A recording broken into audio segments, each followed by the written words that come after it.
Welcome to NHP webinar based on transfer switching number 1. This will be part 1 of this engaging subject.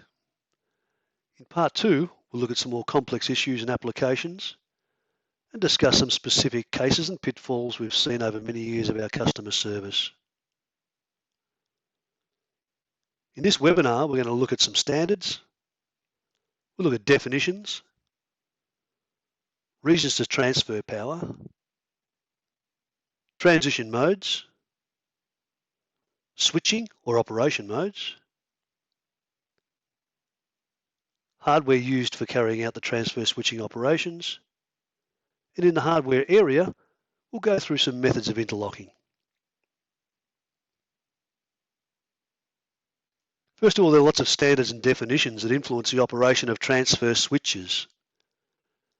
However, the defining standard for operational criteria and definitions comes from AS NZS 60947.6. This applies to transfer switching equipment, or TSE, used in power systems with interruption during transfer. The rated voltage of these systems does not exceed 1000 volt AC or 1500 volt DC relating to this standard. Other standards that mention or give guidance into the best practice and appropriate equipment are AS NZS 3010 2017. This is the generator standard. AS NZS 60947 Part 6 as the equipment performance standard I've already mentioned, and AS NZS 3000 2018. Of course, the wiring standard for Australia and New Zealand. Static transfer switches are governed by IEC 62310 and are not covered in this discussion. We may cover this standard in webinar number 2. TSE, or transfer switching equipment, is divided into classes according to their short circuit capability and appropriate use.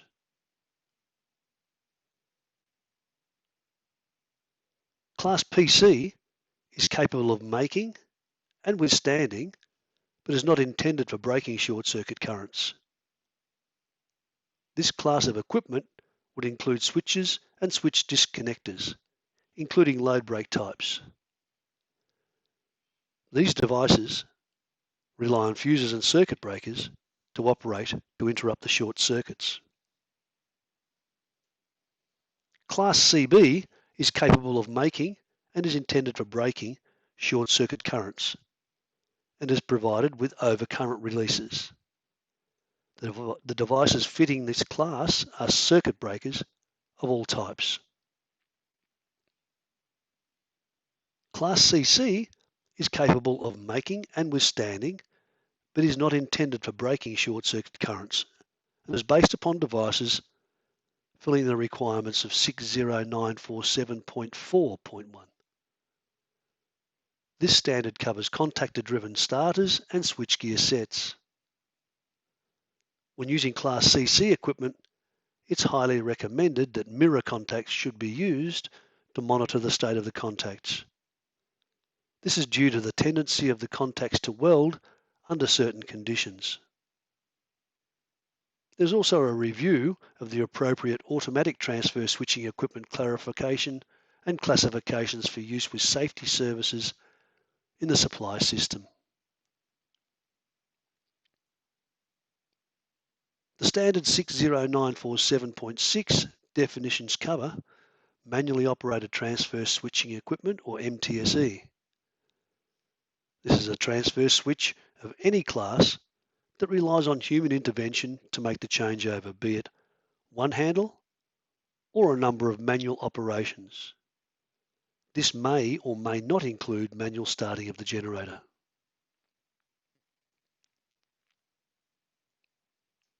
Remotely operated transferring equipment, or RTSE, is a transfer switch set that's able to be switched from a position separated from the main switching body or bodies.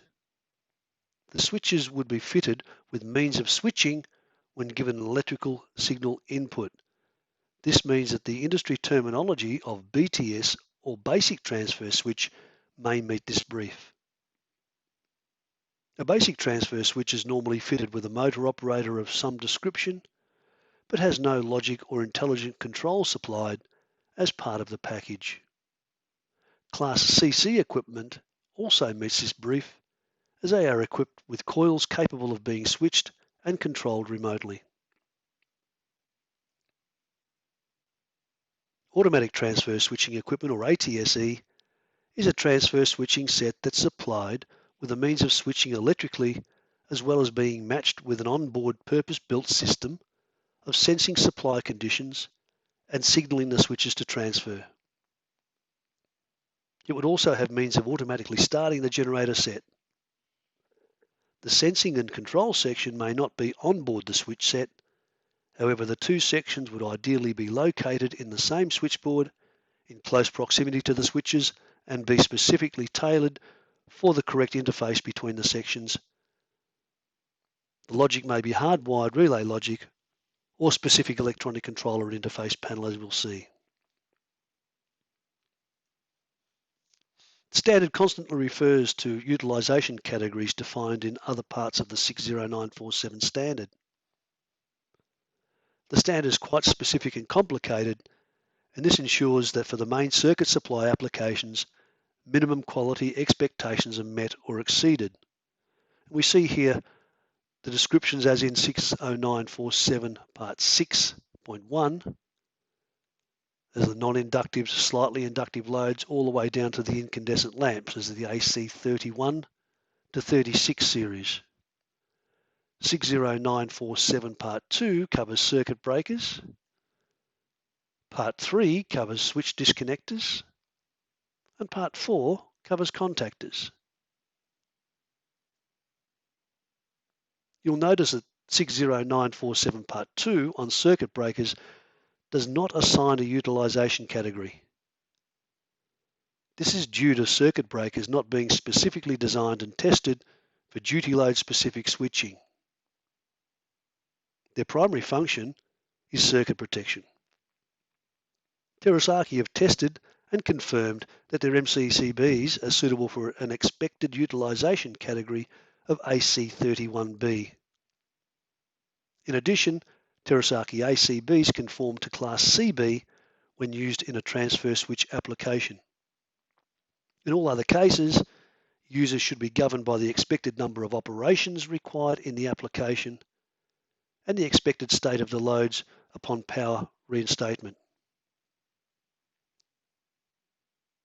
Let's have a look at a couple of the reasons why we need to transfer power.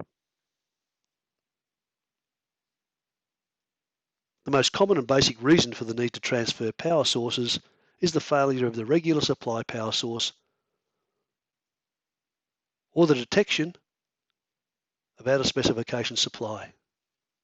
In these instances, disconnection from the normal supply and a transfer to another available source is required. Other reasons for transfer of power to another source include rebalancing of the loads, maintenance or alteration of one energy stream, and the necessary removal of essential equipment to a secured supply.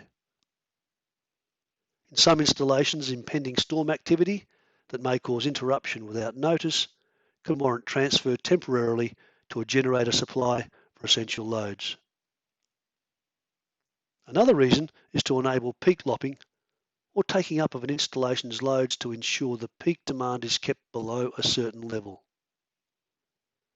Each of these reasons for transfer of source or load has its unique challenges and recommended transition methods. Peak demand lopping, as I show here, is normally only a synchronous transfer operation. Transfer transitions, or how the switches behave in the transfer. When we define the need for a transfer of source for one reason or another, we must also define how we need to transition to the new source. This will depend on a number of issues. the requirements of the load type, and the mix of any process and continuity needs so that the process is not interrupted and quality control is maintained. The reason for the transfer, what has caused the need for the transfer. And of course, the type of source of supply, be it mains, grid, alternator, UPS, or some alternative energy. Each transition methodology is going to require a different control and switching device to achieve the desired result. Open transition is the most common transition type. This occurs when a grid supply fails and a generator is called to supplement power to loads. The transfer switch opens a grid supply so both sources are open for a period of time and then closes the generator or alternative source side. This transition is normally also used when the grid supply is restored and the switch transitions back to this supply. The switch opens the alternative leg and then reconnects to the grid supply, interrupting supply on the reverse transition. Asynchronous transfer. This has no overlapping between the sources, however only an extremely short time lag between one source break and the making to the alternative source. This is done so the secondary connection can't be made with a potentially out of sync source and potential phase short circuit resulting. The transfer needs to take place within around about 150 milliseconds depending upon what types of loads are involved. This will typically lower the disconnect-reconnect current inrush to a figure close to the initial startup connection of the load, depending upon, again, the load characteristics. And as a warning that this transition type should only be attempted using purpose-built equipment because of the criticality of the dwell time. Synchronous transfer requires both sources to be synchronized prior to transfer. In the case of blackout conditions, this is not possible. However, the return transfer is able to be achieved, this with the correct equipment connected and the fine control of the generator source. This is also covered further in this paper. The use of a UPS supply to buffer the power outage during initial period is the only way this can be achieved for critical loads in both directions under power fail conditions. In the case of a controlled transfer, the transition can be seamless in both directions given the proper use of synchronizing relays and analog control of electronic governors in the generator set.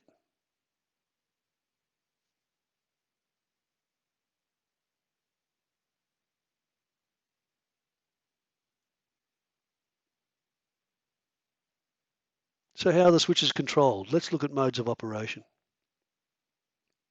Transfer switches can be broadly classified into a number of operational definitions. We've been through this very briefly earlier on, but let's elaborate. Manual transfer switch.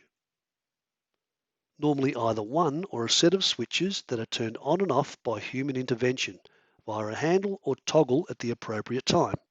Some switches are purpose-built with a common load side connection and separate line input phases.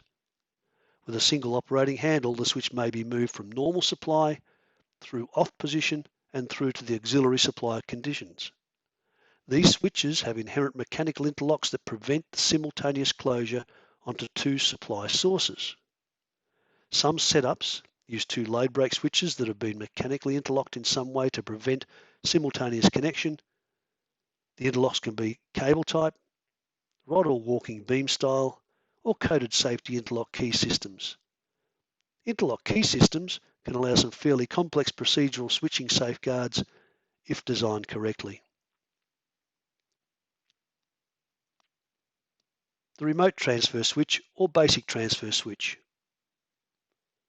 Another type of manual style transfer switch may be driven by a solenoid actuator, a spring charge motor, or directly from a motor drive. These manual devices rely on a command from a human source or a separated control logic system to close a contact and electrically or mechanically actuate each switching command. Some of these devices can be used as automatic devices with appropriate addition of the circuit logic equipment that are built for purpose or designed to perform a specific function. Automatic transfer switches can take on many forms and variations in their operational description. This is due to the almost endless permutations of control and monitoring requirements that are called for in general industry and commercial installations. The ATS can be simply described as a transfer switch with means of switching that needs no direct intervention by humans. It can be controlled by a logic panel command or separate operation-specific controller command. Logic control devices normally contain a number of relay switching devices along with phase sensing and other items designed for monitoring and control. This can make the control panel rather large and complex. Often an electronic controller designed for purpose is used and interfaced to the heavy switching components. Alternatively, purpose-built devices with onboard logic and control functionality are more and more being used very successfully. Whenever an electronic controller is being used, we need to ensure that the output relays or semiconductors are rated to the correct utilization category to drive the transfer switch operators. Generally, we need to use heavy-duty relays, especially where direct motor control operators or contactor coils are being used. A minimum of AC 15 duty is highly recommended. This is the duty designed for solenoid electrical coil actuator duty. There are so many types of switching media, it's almost endless. If a device can be switched, it can be used in a transfer switching application. The trick is to use devices that are fit for purpose and not only rated to switch any given load size and type, but also ensuring the appropriate reliability level according to the importance of a successful transfer. These devices will have specific characteristics and comply to the performance criteria stated in the standard for Class PC, CB and CC duties. We should also make selections based on what interlocking methods need to be used to maintain system security and increased safety under single system component failure mode. Some of the most common hardware sets used are contactors, Class CC, load break isolator or switch fuse sets, Class PC, purpose-built changeover switches, also Class PC, circuit breakers, molded case circuit breakers, miniature circuit breakers, or air circuit breakers. These come into the Class CB. Purpose-built automatic transfer switches come into the Class PC. So which hardware is the most appropriate for our application? This depends, of course, on the application's requirements. However, in the areas of security, reliability, and cost, there are some decisions that need to be made. The installation's functional value should have a direct bearing on how much investment needs to be made to ensure continuity of supply and therefore the reliability of the system. The greater the cost of downtime and risk of interruption of the supply should be directly reflected in the investment of the system. In the most reliable installations, single system component failure is eliminated by including appropriate interlocking, signage, training and redundancy. Well thought out and documented procedures and protocols, as well as regular testing, is carried out as a matter of course.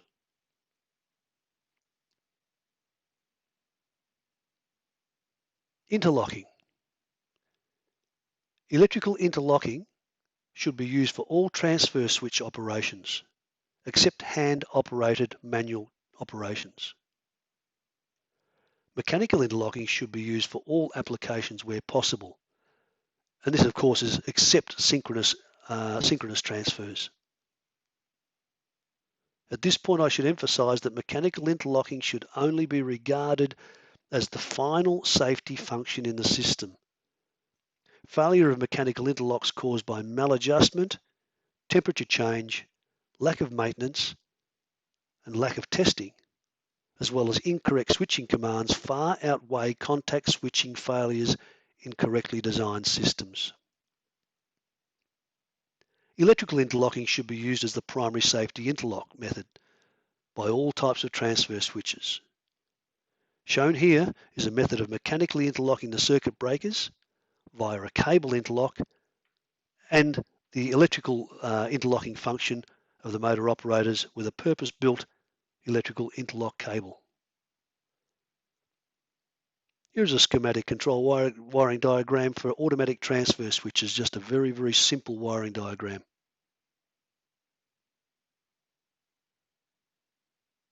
We show here the amount of electrical interlocking between switching components in the very simple logic panel. You might notice the contacts in line 113 on the bottom right-hand corner. These are time delay contacts for the emergency to normal and normal to emergency signals. You can see there TDEN and TDNE. It's essential that this delay is present in all open transition schematics to allow a short time period. This ensures the mechanical interlock end, travel and rest position has been achieved. Without this time delay, there's risk of jamming the interlock, making the return transition fail. In manual transfer applications, as always, when unskilled operators are expected to carry out a transfer, clear instructions on the correct switching sequence or operation should be fixed on or adjacent to the manual switch operator handle. Mechanical interlocking is incorporated specifically into purpose-built switchgear. Here are two switches assembled with a mechanical interlock and single handle operation front assembly. The single load break switches are assembled with the mechanical interlock between them and a secondary interlock between the two toggles and the single handle mechanism.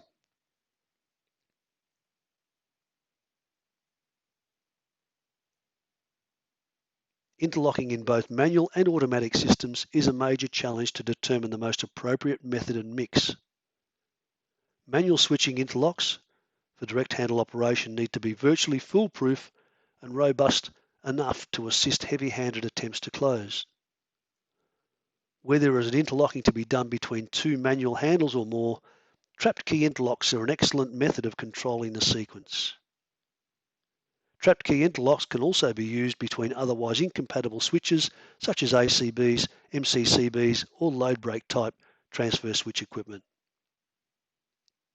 They can be incorporated in key exchange boxes to allow multiple complex sequences to be carried out in a certain preordained order. They can also be fitted to electrical switching cams to incorporate electrical interlocking into the sequence safeguards.